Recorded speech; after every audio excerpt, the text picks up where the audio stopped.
quand la parole tombera sur eux, écoutez bien, et quand la parole tombera sur eux, nous leur ferons sortir de terre une bête qui leur parlera. C'est cité dans le Coran. Écoutez bien, nous leur ferons sortir de terre une bête qui leur parlera. Les gens n'étaient nullement convaincus de la vérité de nos signes.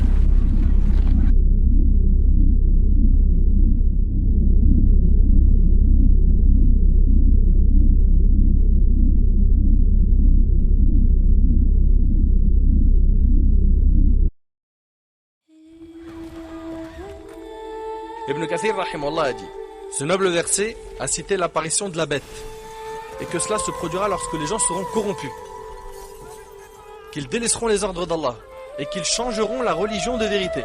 Alors Allah leur fera sortir une bête de la terre qui parlera aux gens de tout cela. Dans ce verset on a, nous leur ferons sortir de terre une bête qui leur parlera, c'est-à-dire une bête qui raisonne et dotée de paroles, elle parle.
Et Abdullah ibn Mas'ud radiyallahu anhu a dit, la parole tombera, yani la bête sortira, lorsque les savants mourront, que le savoir disparaîtra et que le Coran sera levé. Il dit ensuite, multipliez la récitation du Coran avant qu'il ne soit levé. On demanda, ces pages seront levées? Qu'en sera-t-il de ce qui est dans les poitrines des hommes? Il répondit, on l'emportera de nuit. Ainsi au matin, ils en seront dépourvus. Ils oublieront la ilaha illallah et auront recours aux mêmes paroles des gens du temps de l'ignorance et leurs poèmes, cela lorsque la parole tombera sur eux. Il n'y aura plus de bien en eux. Quand la bête sortira, il n'y aura plus de bien en eux. On a donc dit quand la bête sortira, cela se produira. Cette bête sortira le même jour où le soleil se lèvera de l'ouest.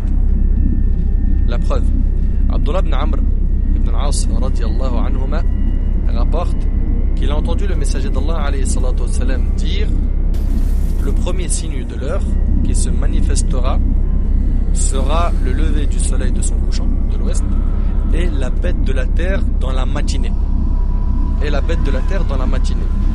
Et quel que soit le signe qui aura lieu en premier, l'autre signe se produira immédiatement après, rapporté par Muslim.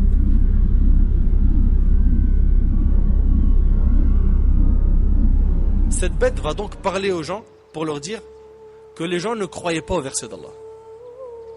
L'imam Ahmad dans son Musnad, l'imam al-Bukhari dans son livre At-Tarikh al-Kabir, Abu Nu'aym dans son livre Akhbar Asbahan et d'autres ont rapporté selon une chaîne de transmission authentique le hadith d'Abu Umama radiyallahu anhu où est cité que le prophète sallam a dit, la bête sortira de terre et marquera les mécréants au nez.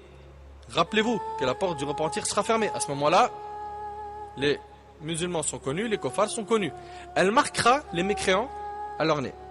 Puis ils vivront parmi vous jusqu'à ce qu'un homme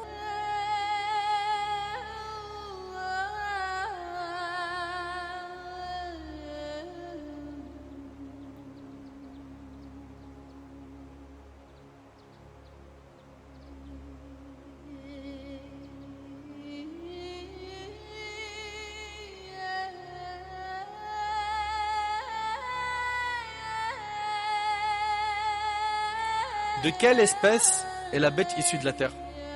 Quel type de bête c'est? Il y a plusieurs avis sur le sujet, mais retenons qu'il n'y a aucun doute que cette bête sera différente des bêtes connues par les êtres humains.